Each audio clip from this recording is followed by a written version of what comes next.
Hi, we are here again. My name is Waleska. I'm a caseworker at LCH, and with me is Maria from DVCC. Hi, Maria. Hi everyone. Today, our April charla is about Child Abuse Prevention Month. Okay, domestic violence affect many people around the world. Many often think that only women are impacted by domestic violence. That is not correct, but men are often affected as well. A group that is also commonly overlooked are children. Many children who are exposed to domestic violence are also victims of abuse. So, children who witness violence or are victims of abuse themselves are at serious risk for long term physical and mental health problems, which is why Waleska and I do what we do. Yeah, children who witness violence between parents may also be a greater risk of being violent in their future relationship. If you are a parent who is experiencing abuse, it can be difficult to know how to protect your child. Children in homes where one parent is abused may feel fearful or anxious, always feeling like they're walking on eggshells.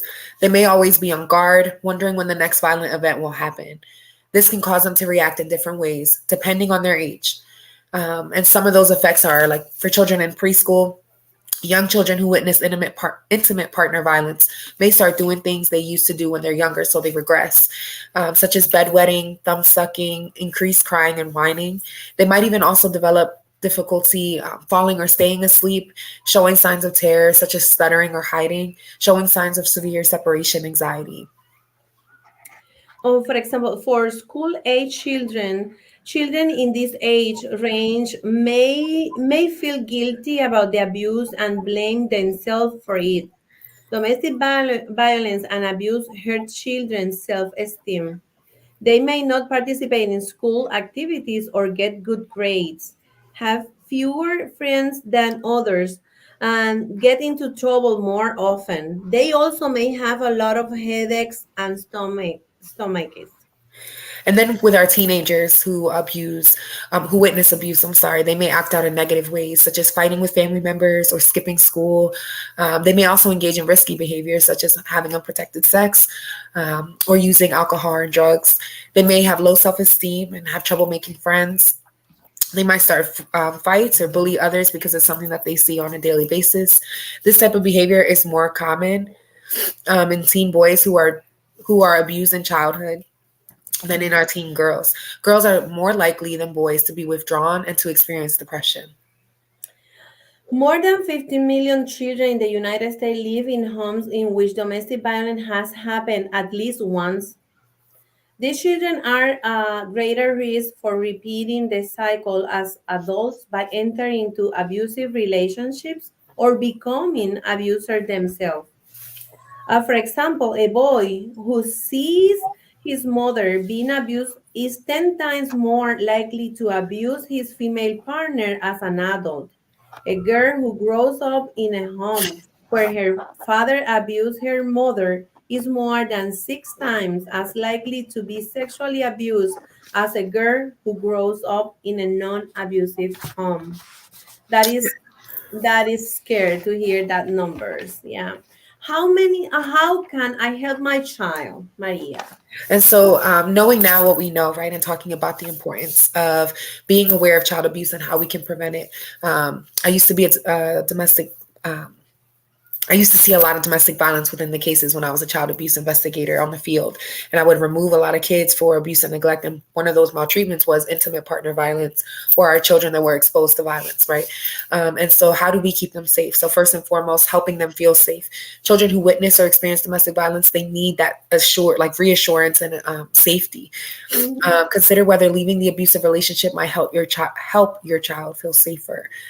Talking to your child about the importance of a healthy relationship and what to actually model. Number two, talking to them about their fears, letting them know that it's not their fault and that Mhm. it's not your fault, and them understanding, because if they're seeing it and they're experiencing, it's something that they're already privy to. So you having those open and honest conversations with your child is going to be key. Mhm. Number three, talking to them about healthy relationships. It goes along with number one. Mhm. Helping them learn from the abuse experience by talking about what healthy relationships are and what they're not, and learning what they will accept and what they will not accept. Talking to them about Mhm. boundaries. Number four, letting your child know that no Mhm. one has the right to touch them or make them feel uncomfortable, Mhm. including family members, teachers, coaches, or other authority figures. Also explaining to your child that he or she doesn't have the right to touch another person's body. And if someone tells them to stop, they should right away. Number Mhm. five, helping them find a reliable support system. In addition to a parent, this can be a school counselor, a therapist, or another trusted adult who can provide ongoing support. Know that the school counselors are required to report domestic violence as their mandated reporters. And lastly, getting them professional help. There is a beauty and a healing that truly comes with therapy.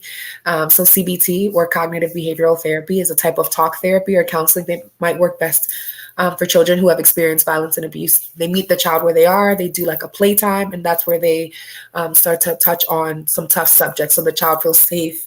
And it's through playtime, so they feel like they're interacted with while they're Mhm. having these tough conversations.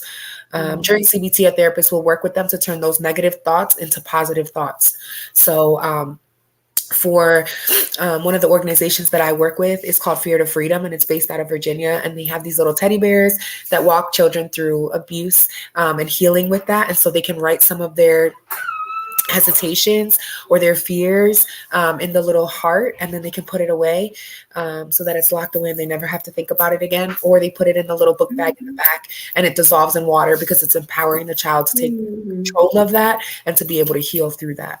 Mhm. So those are just some tools that we have, and there's obviously a ton of other things that we can be doing, but this is something that I see on a daily basis and I'm extremely passionate about, because domestic violence just shouldn't be a thing, and the fact that it exists is something that we have to continue to educate and empower our community in. Yeah, I think that for me, the one of the most important thing is if you talk while it's better to talk and look for help, because while you talk, like your heart is everything is going out and then you feel Yes, better, right? exactly. It's very important that you look for help. Here at LCH, you can, if you don't know where to go, you can call us and we gonna help you, or call to DVCCC. uh, Here you can see the phone. Thank you for your attention and be with us. For us, an honor to be with you. And have a wonderful day. Thanks, guys. Have a great Bye. day.